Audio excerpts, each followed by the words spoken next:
Hi Telugu మిత్రులకి స్వాగతం. ఫైనల్గా ఈరోజు సెన్సెక్స్ 50,000 దాటి, తర్వాత నిఫ్టీ 15,000 దాటి, అంతేకాదు బ్యాంక్ నిఫ్టీ 34,000, దాదాపు 34,000 అంటే స్పాట్లో రాకపోయినా ఫ్యూచర్స్లో వచ్చేసింది. అంటే దాదాపు నెల 15 రోజులు లేదా 2 నెలలు అక్కడక్కడే రేంజ్ బౌండ్గా తిరిగి ఫైనల్గా బ్రేక్అవుట్ అయింది అప్ సైడ్. అంటే కారణాలు పెరిగిన తర్వాత చాలా చెప్తారు కారణాలు. కరోనా తగ్గుముఖం పడుతున్నదని, ఇంకా ఏంటంటో చెప్తారు కదా. అట్లా అయితే నిజం చెప్పాలంటే న్యూస్ పేపర్ ఓపెన్ చేస్తే మోస్ట్లీ నెగిటివ్ న్యూసే. రేటింగ్ తగ్గించారని, నెక్స్ట్ జీడిపి గ్రోత్ తక్కువ ఉంటుందని, తర్వాత బ్యాంకులకి ఫైనాన్స్ కంపెనీస్కి ఇవ్వాల్సిన ఇన్స్టాల్మెంట్స్ కోవిడ్ వల్ల ఇవ్వలేకపోతున్నారు, వాళ్ళకి బకాయిలు పెరిగిపోతున్నాయని, తర్వాత మళ్ళీ లోన్ రీస్ట్రక్చరింగ్లు అవన్నీ చేస్తారని, ఇవన్నీ. తర్వాత ఇన్ఫ్లేషను ఆల్ టైమ్ హై, అంటే last 10 years 11 years wholesale price index, wholesale price inflation index all time అంటే లాస్ట్ 10 ఇయర్స్లో 11 ఇయర్స్లో పైకి హై చూపిస్తున్నదని. ఇవన్నీ ఒక ఎత్తు, మార్కెట్లో ఒక ఎత్తు. ఇవన్నీ పబ్లిక్కి చూపించడానికి ఇది బాగోలేదు అది బాగోలేదని అక్కడికి వెళ్ళి కొనేయటం, మార్కెట్ని పెంచేయటం. దాంతో ట్రాప్, చిన్న ట్రేడర్స్ లాంటి వాళ్ళు ఉంటే ట్రాప్ అవుతారు. But finally what happens is, when everybody thinks that market is excellent, దీనికి తిరుగులేదు, బ్రహ్మాండం, ఓకే హాయ్ ఓ హే అని చెప్పి కొనటం మొదలుపెట్టేసి పబ్లిక్ పార్టిసిపేషన్ ఎప్పుడైతే పెరుగుతుందో మెల్లిగా వాళ్ళు బయటకు వచ్చేస్తారు. ఇది చేసేది అంటే పబ్లిక్ మనీని మ్యాక్సిమం ఇచ్చేయటానికి ఈ పెద్ద ఆపరేటర్స్ చేస్తారనమాట యాక్టివిటీ. సరే, బట్ 15,000 100కు వచ్చింది నిఫ్టీ. నెక్స్ట్ ఏమిటి అంటే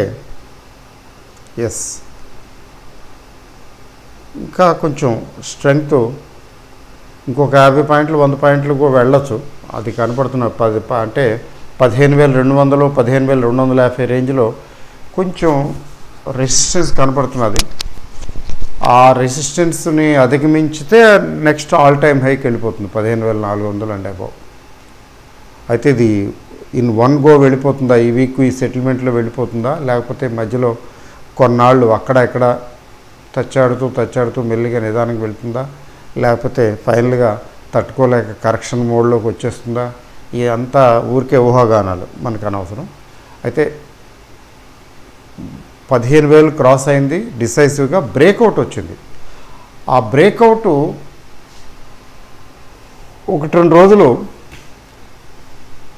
పైకి వెళితే అంటే బ్రేక్అవుట్ సస్టైన్ అయినట్టే, లేకపోతే జస్ట్ బ్రేక్అవుట్ అయినట్టు అయ్యి మళ్ళీ కిందకి వచ్చేస్తే దానివల్ల ఉపయోగం లేదు. ఈరోజు బ్రేక్అవుట్ అవటమే కాదు, అది సస్టైన్ అయింది. ఈరోజు సస్టైన్ అయింది. దీన్ని బట్టి ఏంటంటే స్ట్రెంగ్త్ ఉన్నట్టే, ప్రస్తుతానికి స్ట్రెంగ్త్ ఉన్నట్టే, వెరీ టెంపరీ.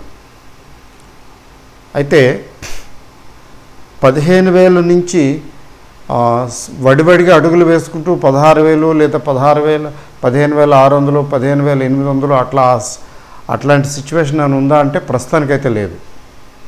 ఎందుకు లేదంటే టెక్నికల్స్ అంత స్ట్రెంగ్త్ చూపించడం లేదు నిఫ్టీలో. అలాగే బ్యాంక్ నిఫ్టీలో కూడా 34,000 వరకు ఓకే, 34,000 34,500 రేంజ్. అందులో మొమెంటము తగ్గుతూ కనబడుతున్నది. మొమెంటము పెరిగే కొద్దీ మొమెంటం పెరుగుతూ ఉంటే అంటే అక్కడ ఏంటంటే ఇంకా పైకి వెళ్తుందని చెప్పటం. కానీ పైకి వెళ్ళే కొద్దీ మొమెంటం ఎక్కడైతే తగ్గుతుందో అక్కడ టెంపరీ హాల్ట్, అంటే ఇంకా ప్రస్తుతానికి రెస్ట్ తీసుకుంటారని, ఆగి రెస్ట్ తీసుకుంటారు, తర్వాత సంగతి తర్వాత అని అట్లా తీసుకోవాలి. అందువల్ల ఏంటంటే it's okay, it's great to see 15,000 once again. కాస్త కొంచెం టైం పట్టింది, నెల 15 రోజులు 2 నెలలు దాదాపు పట్టింది. ఫిబ్రవరి తర్వాత ఏముందండి, ఫిబ్రవరి తర్వాత బడ్జెట్కి ముందు పడేశారు, 13,700 తీసుకొచ్చారు. ఆ తర్వాత 15,000 ప్లస్కి తీసుకెళ్ళిపోయిన తర్వాత ఆ తర్వాత నుంచి మార్కెట్లు ఎక్కడికి వెళ్ళా, కిందకి పైకి కిందకి పైకి కింద ముఖంగానే వెళ్ళి. బ్యాంక్ నిఫ్టీ కూడా అంతే, 34,500 35,000 ఆ రేంజ్. టాప్ అయితే 36,000 37,000కి వెళ్ళింది అనుకోండి. ఆ తర్వాత 31,000 37,000 చిల్లర నుంచి 31,000కి వచ్చేసింది, 6,000 కొట్టేసింది.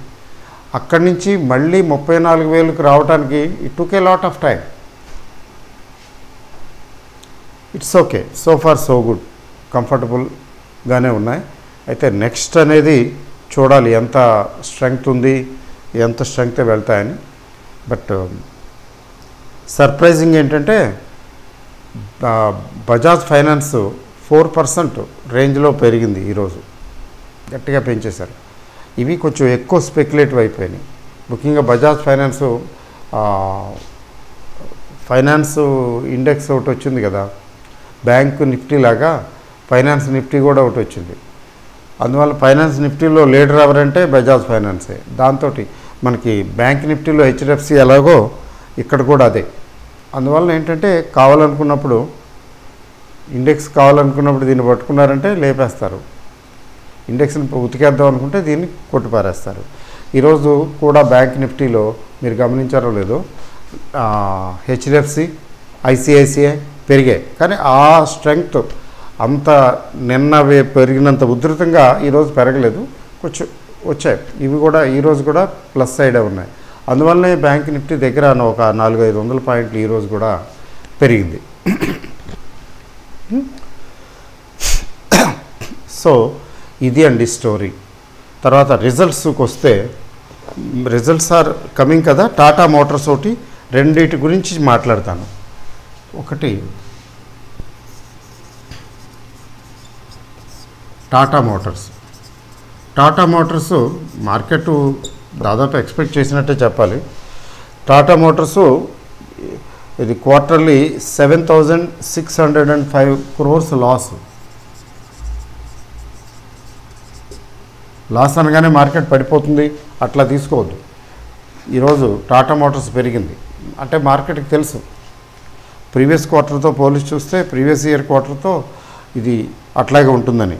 What the market was looking at the revenue growth 42%. Revenue growth 42% very satisfactory, మార్కెట్కి చాలా సాటిస్ఫాక్టరీ అనిపించింది. ఎస్, రెవెన్యూ గ్రోత్ ఉంది అంటే సేల్స్ 42% అంటే ఆల్మోస్ట్ 50%, 40 సగం, రూపాయికి రూపాయిన్నర అయిపోయింది. అంటే రెవెన్యూ ఎప్పుడైతే పెరుగుతున్నదో ఎస్ రానున్న కాలంలో గ్రోత్ బాగుండే అవకాశం ఉంది అదనమాట. అందువల్ల ఏంటంటే మార్కెట్ పాజిటివ్గానే తీసుకున్నది టాటా మోటార్స్ రిజల్ట్స్ని. నెక్స్ట్ ఇంకొక కంపెనీ, చాలా చిన్న కంపెనీ అండి.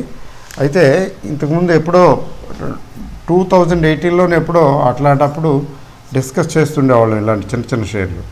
అదేంటంటే సిమెంట్ ఇండస్ట్రీ, ఓరియంట్ సిమెంట్.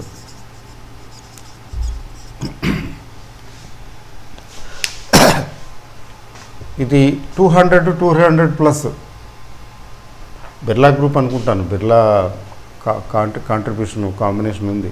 ఇవి రకరకాలుగా ఇటు అండర్వెంట్ జేపీ అసోసియేట్స్తో కొద్దిగా ఇది ఇంకా ఏంటో మొత్తానికి ఇది లాస్ట్ 2 yearsలో డార్క్లోకి వెళ్ళిపోయింది. It went into the dark. అయితే cement industry in particular company కొంచెం స్ట్రెంగ్త్ ఉన్నదే. తర్వాత సిమెంట్ ఇండస్ట్రీకి ఉన్నటువంటి స్ట్రెంగ్త్, ఇండియాలో సిమెంట్ ఇండస్ట్రీకి స్ట్రెంగ్త్ ఉంది, సిమెంట్ ఇండస్ట్రీకి ప్రాస్పెక్ట్స్ ఉన్నాయి, పాసిబిలిటీస్ ఆఫ్ ఇంప్రూవ్మెంట్ ఉంది. ఎందుకంటే ఒక సిమెంట్ ఇండస్ట్రీ, ఒక సిమెంట్ కంపెనీ స్టార్ట్ చేయాలంటే ఇట్స్ నాట్ దట్ ఈజీ. ఒకటి హెవీ క్యాపిటల్ ఎక్కువ కావాలి. తర్వాత పర్ టన్ సిమెంట్ ప్రొడ్యూస్ చేయడానికి అయ్యే పెట్టుబడి ఇప్పుడైతే ఈ రేట్ల ప్రకారం చాలా ఎక్కువ. ఎప్పుడో 5 ఏళ్ల కిందట, 10 ఏళ్ల కిందట, 25 ఏళ్ల కిందట కట్టిన సిమెంట్ ఫ్యాక్టరీస్ అయితే they take a lot of advantage. వాళ్ళకి per ton cost, capital cost తక్కువ, దే సర్వైవ్. అందుకని న్యూ ప్లేయర్స్ జనరల్గా ఎంటర్ అవరు. It's not easy to make entry. Cement ఇండస్ట్రీలో అంత అట్రాక్టివ్, మరీ అట్రాక్టివ్గా కూడా లేదు. అందువల్ల ఏంటంటే ఎగ్జిస్టింగ్ ప్లేయర్స్కి లెవెల్ ప్లే ఫీల్డ్ అంటే కొంచెం ఫ్లెక్సిబిలిటీ ఉంది. అందువల్ల ఏంటంటే సిమెంట్ ఇండస్ట్రీ తర్వాత ఇండియాలో కన్స్ట్రక్షను యాక్టివిటీ ఏమీ తగ్గదు కదా, జనాభా పెరుగుదల ఉంది, తర్వాత ఎకానమీలో గ్రోత్ ఉంది. ఎకానమీలో గ్రోత్ ఉన్నప్పుడు స్పెండ్ చేస్తారు కదా, ఇన్వెస్ట్మెంట్ ఏంటి, హౌసింగ్ మీద ఖచ్చితంగా ఇన్వెస్ట్ చేస్తారు. వీటన్నిటి రీజన్స్ దృష్ట్యా ఏంటంటే ఇండియాలో సిమెంట్ ఇండస్ట్రీకి గ్రోత్ ప్రాస్పెక్ట్స్ ఉన్నాయి. అంటే మంచి ఎకానమీ బాగా స్పీడ్గా వెళ్ళే సందర్భాల్లో ఈ cement stocks 2 times, 3 times, 4 times అయిపోతాయి చూస్తూ ఉండగానే. ఇదొకటి, ఆటోమొబైల్ ఇండస్ట్రీ ఒకటి, ఈ రెండు బాగా ఫాస్ట్గా వెళ్తాయి ముఖ్యంగా ఇండియాలో. అది ఇంకా చెప్పాలంటే 2 వీలర్ సెగ్మెంట్కి ఇంకా బాగా ప్రాస్పెక్ట్స్ బాగున్నాయి. ఓకే, సో ఈ ఓరియంట్ సిమెంటు మొత్తానికి ఏదైతేమి అంత బాగా ఈ did not fair well. Last 2 years, 2.5 years నుంచి చూస్తున్నాం. అయితే surprisingly this time it has made A profit of 99.87 crores, అంటే దగ్గర 100 కోట్లు ఈ క్వార్టర్. ప్రీవియస్ ఇయర్ Q4లో అయితే ఎంత అప్పుడు ప్రాఫిట్, లాస్ ఏం కాదు, 644 crore. ఇది క్యాచింగ్ పాయింట్. అంటే more than double last year. అంటే COVID time, last year COVID, ending COVID అంటే కోవిడ్కి ముందు పీరియడ్ కదా అది, ending 31st March last year 1920లో అక్కడ లాస్ట్ క్వార్టర్ మార్చ్ క్వార్టర్లో వచ్చిన ప్రాఫిట్ కంటే ఈ సంవత్సరం మార్చ్ క్వార్టర్లో వచ్చిన ప్రాఫిట్ మోర్ దెన్ డబుల్. చూడండి, that is the beauty. And price naturally పెరుగుతుంది కదా, 126. ఈరోజు సిఎంపి కరెంట్ మార్కెట్ ప్రైస్ 126. దీన్ని వాచ్ చేయండి. సిమెంట్ ఇండస్ట్రీ స్టాక్స్ పెరగడం మొదలు పెడితే గట్టిగా చక్కగా సాలిడ్గా పెరుగుతాయి. అది 126కి వచ్చింది అంటేనే ఎస్. అయితే ఈ స్టేజ్లో కొనుక్కోవటమా లేదా అనేది ఇమీడియట్గా కొనుక్కోవటానికి అయితే నేను మొగ్గు చూపను, అదంతే. మరి ఇక్కడి నుంచి పెరిగిపోతేనో ఏమో, పెరిగితే పెరగనివ్వండి, నేనేం చేయలేను. నాకు ఆగి ఆచితూచి ఉండి కొనే అలవాటు. నేను ఒక్కోసారి నేను అనుకున్న రేట్లకి అవి రావు, అవి వెళ్ళిపోతాయి, పైకి వెళ్ళిపోతాయి, దండం పెట్టేసి వదిలేస్తాను, నువ్వు కాకపోతే ఇంకొకటి అన్నట్టు. ఓరియంట్ సిమెంటు నా దగ్గర ఉండేవి, ఏదో ఒక అకౌంట్లో ఉన్నట్టున్నా, ఇప్పటికీ కొద్దిగా చాలా తక్కువ తీసేసాను. అంటే దీంతో పడలేక పెరుగుతూ 2 సంవత్సరాలు అసలు డిస్మల్ పెర్ఫార్మెన్స్, యావరేజ్ చేసి అటు చేసి ఇటు చేసి మొత్తానికి లాసులు లేకుండా బయటపడినట్టు గుర్తు. బట్ అయితే ఆ రోజుల్లో స్టడీ చేసినప్పుడు లాంగ్ టర్మ్ బాగుంటుంది అన్నదే అనిపించింది, అప్పుడు కూడా అనిపించింది. అయితే నాకు ఎన్నని పెట్టుకుంటా చూస్తామని చెప్పి నేను పట్టించుకోలేదు. కానీ బట్ లాంగ్ టర్మ్ ప్రాస్పెక్ట్స్ బాగుంటాయి అన్నదే అనిపించింది ఓవరాల్గా స్టడీ చేస్తే. ఇదొకటి, ప్రిజమ్ సిమెంట్ ఒకటి, 2-3 కంపెనీలు అప్పుడు ఎక్కువ స్టడీ చేశాను. అయితే ఇది అనిపిస్తున్నది నాకు. అయితే వాచ్ చేసి కరెక్షన్లో ఎప్పుడన్నా కరెక్షన్స్ వచ్చినప్పుడు అట్లాంటప్పుడు ఫండమెంటల్స్ ఒకసారి చెక్ చేసుకుని దానిలో ఎంటర్ అవ్వాలి. కంగారు పడి ఇంకా పెరిగిపోద్దేమో, మంచి రిజల్ట్ వచ్చింది అనుకుని కొనేసి మళ్ళీ ఆ తర్వాత 100కో 105కో 102కో వస్తే అయ్యో తగ్గిపోయింది ఇప్పుడు ఏం చేయాలని. కొంతమంది అయితే ఫుల్ అమౌంట్ ఒకేసారి పెట్టేస్తారు. ఇది మన వెల్త్ క్రియేషన్ టిప్స్ ఛానల్కు ఉన్నటువంటి మెయిన్ ఇదేంటంటే, మనం ఎప్పుడు కూడా అసలు ఒక ఇన్స్టాల్మెంట్లో కొనం, 2 ఇన్స్టాల్మెంట్లో కొంటే మంచిది, యావరేజ్ చేసుకుంటే మంచిది, లేదా 2-3 ఇన్స్టాల్మెంట్లో కొనుక్కుంటే మంచిది అనేది మనం డిస్కస్ చేసుకుంటాం. కాబట్టి నేనైతే ఒక్క దీనిలో సింగిల్ ఇన్స్టాల్మెంట్లో మొత్తం పెట్టాలనుకున్న అమౌంట్ పెట్టను. దానివల్ల నష్టాలు కూడా ఉన్నాయి. ఈరోజు కూడా చూస్తున్నాను శక్తి పంప్స్ మోర్ దెన్ డబుల్ అయింది. నేను పెట్టింది చిన్న అమౌంట్, టెస్టింగ్ లాగా పెట్టాను. అది ఆ తర్వాత ఏదో కొద్దిగా అటు ఇటుగా ఉన్నట్టుండి నేను పట్టించుకోలేదు. అప్పుడు యాడ్ చేస్తుంటే పోయేది, అంతే వెళ్ళిపోయింది. More than double. కానీ అమౌంట్ చూస్తే చాలా చిన్న అమౌంట్, పెద్ద సెలబ్రేట్ చేయడానికి ఏం లేదు. అలా వదిలేసి అలా మిస్ అవుతాం ఒక్కోసారి. అయినప్పటికీ కూడా 2 సార్లు 2 ఇన్స్టాల్మెంట్లో కొనుక్కోవటం అనే ప్రిన్సిపల్ చాలా వరకు ఇట్ గివ్స్ గుడ్ డివిడెండ్స్. అది ఎవరిష్టం వాళ్ళదనుకోండి. తర్వాత ఒక సింగిల్ కంపెనీలో ఎప్పుడు కూడా పెద్ద అమౌంట్లు పెట్టకూడదు. ఒక్కోసారి అలా ఉండిపోద్ది, సంవత్సరాల తరబడి ఉండిపోతాయి. ఇప్పటికీ 1-2 షేర్లు నా దగ్గర ఉండిపోయాయి. అలా ఉండిపోతే ఏం చేస్తాం? ఇంత హడావిడిగా ఉన్నప్పుడు కూడా అవి పికప్ అవ్వలేదు, పైకి రాలేదు. పెద్ద అమౌంట్ పెట్టుండటం వల్ల యావరేజ్ చేయలేదు. ఇంకా యావరేజ్ చేసే ఉద్దేశం లేదు. యావరేజ్ ఎప్పుడైతే చేయలేకపోతామో దట్ ఈజ్ అవర్ ఇనేబిలిటీ. అంటే ఒక రకంగా చెప్పాలంటే దట్స్ ఎ డ్రాబ్యాక్. యావరేజ్ చేయలేకపోవటం వల్ల ఏమవుతుందంటే అది ఎక్కువ టైం తీసుకుంటుంది పికప్ అయినా కూడా. యావరేజ్ చేస్తే తొందరగా పికప్ అవుతుంది. అయ్యేదైతే అవ్వందైతే మనం చేసేది లేదు, పోయిందని వదిలేస్తాం.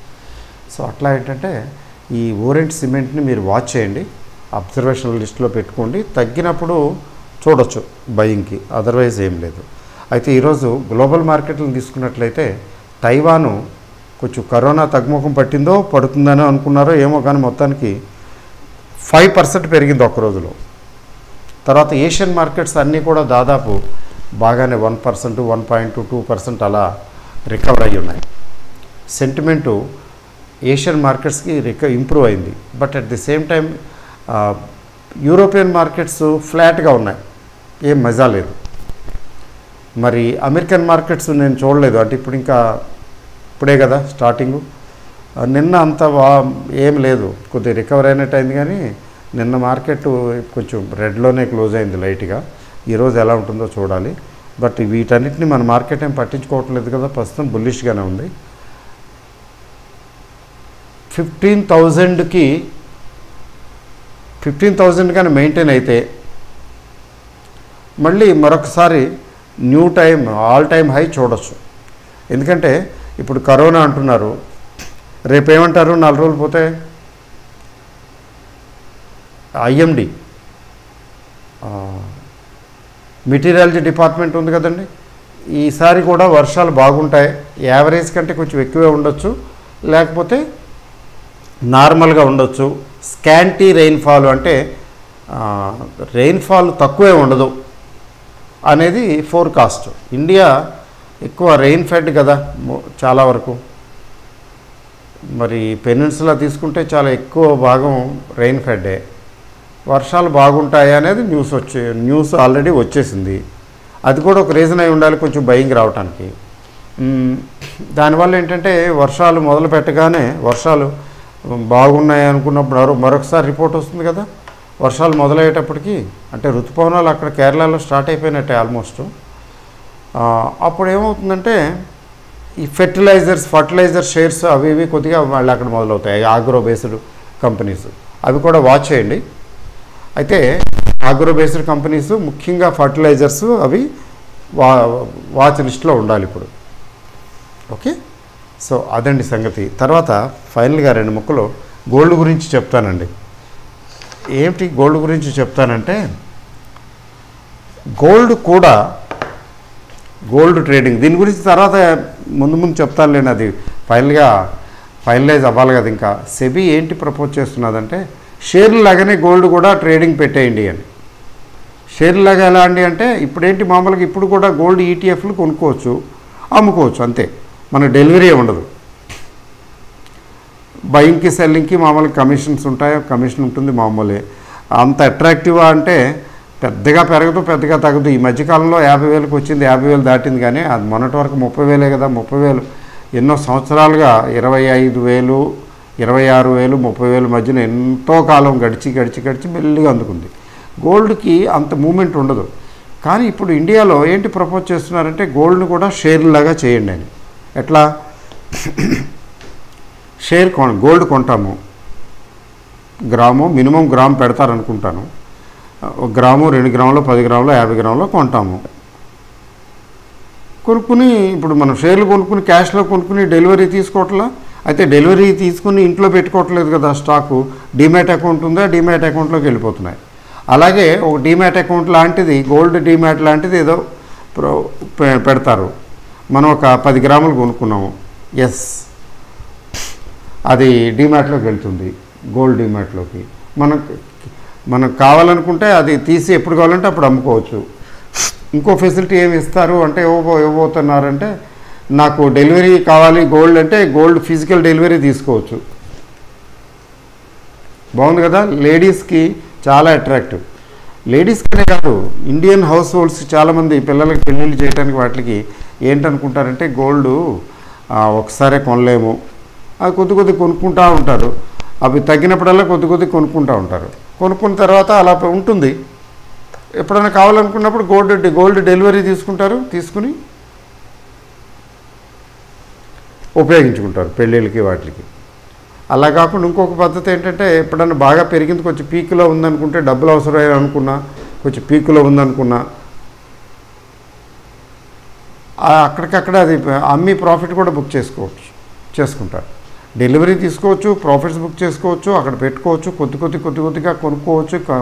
వీలున్నప్పుడల్లా ఒక గోల్డ్ అకౌంటు ఇది ఇట్లా వీళ్ళుగా సెబీ ప్రపోజల్ ప్రకారంగా ఇంప్లిమెంట్ చేసినట్లయితే ఇండియాలో గోల్డ్కి మంచి ఇది వస్తుంది. అంటే పెద్ద మూమెంట్ ఉండదు, వస్తుందిలేండి, కొద్ది మూమెంట్ వస్తుంది ఇంతమంది ప్లేయర్స్ ఉండటం వలన, కానీ పెద్దగా మూమెంట్ ఉండదు.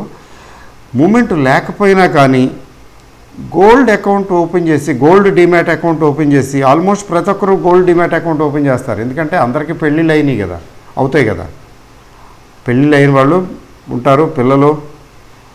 అంటే గోల్డ్ అనేది ఒక గొప్ప ఇది కదా మనకి, ఇండియన్ దీనికి ట్రెడిషన్కి, ఇండియన్ కల్చర్కి గోల్డ్ అనేది ఒక గొప్ప ఇది, వాల్యూ, స్టేటస్ సింబల్ కూడా. So everybody opens gold account, gold demat account. డబ్బులు ఉన్నప్పుడల్లా కొద్ది కొని పడేస్తుంటాం. ఎప్పుడైనా కావాలంటే డెలివరీ తీసుకుంటాం, సర్ప్రైజ్ గిఫ్ట్ లాగా. ఇంట్లోకి అట్లా గోల్డ్ తెప్పించుకుని ఇలా వైఫ్ చేసి పెడితే, take this 10 grams, take this 50 grams, 5 grams. సర్ప్రైజేగా, సర్ప్రైజ్ చేయడానికి బాగుంటుంది కదా. తర్వాత దానికి ఎస్టీమ్ వాల్యూ ఉంటుంది. ఇవన్నీ చాలా అడ్వాంటేజెస్ ఉన్నాయి. ఆ డబ్బులు ఉన్నప్పుడల్లా కొద్దిగా సర్ప్లస్ అనుకున్నప్పుడల్లా కొద్ది కొనుక్కు పడేయటం. ఇది నాకైతే బాగా నచ్చింది, చాలామందికి నచ్చుతుంది. ఇది ఇంప్లిమెంట్ చేస్తే ఇట్ విల్ బి వండర్ఫుల్. కావాలంటే డెలివరీ కూడా తీసుకోవచ్చు కదా, అదే అడ్వాంటేజ్. ఫిజికల్ డెలివరీ తీసుకుని పెట్టుకోవచ్చు, అంతకన్నా ఏం కావాలి. తర్వాత నకిలీ బంగారమా అసలు బంగారమా అనే అలాంటి ఇబ్బందులు ఉండవు. ఎటొచ్చి మనం జ్యువెలరీ షాప్కి ఇచ్చి ఏమైనా నగలు చేసి పెట్టరా బాబు అంటే మాత్రం వాడి ఇష్టం, ఇంకేం లేదు, వాడి ఇష్టం వచ్చినట్టు చేస్తాడు. దానికన్నా బెస్ట్ ఏంటంటే, ఇదిగోరా బాబు ఈ గోల్డ్ తీసుకో, నీ దగ్గర నువ్వు తయారు చేసిన జ్యువెలరీ ఏదైనా ఉందేమో చూడరా బాబు, అది నేను కొనుక్కుంటాను, ఎగనేసి ఇస్తాను, ఇది ఇచ్చి దీని నుంచి ఈ ఫలానా వస్తువు తయారు చేయరా బాబు అంటే వాడి ఇష్టం. ఉన్నాయిలేండి, చాలా పద్ధతులు ఉన్నాయి. But whatever it is, this gold concept is going to come to Indian markets. గవర్నమెంట్కి రెవెన్యూ కూడా పెరుగుతుంది కదా, ట్యాక్స్లు అవి. అందరికీ విన్ సిచ్యువేషన్ లాంటిది. ఓకే అండి, so get ready for tomorrow's trade. ఏమవుతుంది, 15,000 200 250కి వెళ్తుందా, లేకపోతే అక్కడక్కడికే వెళ్తుందా, చిన్న కరెక్షన్ వస్తుందా, ఇవన్నీ మనం ఇప్పుడు ఏం చెప్పలేం. Better avoid.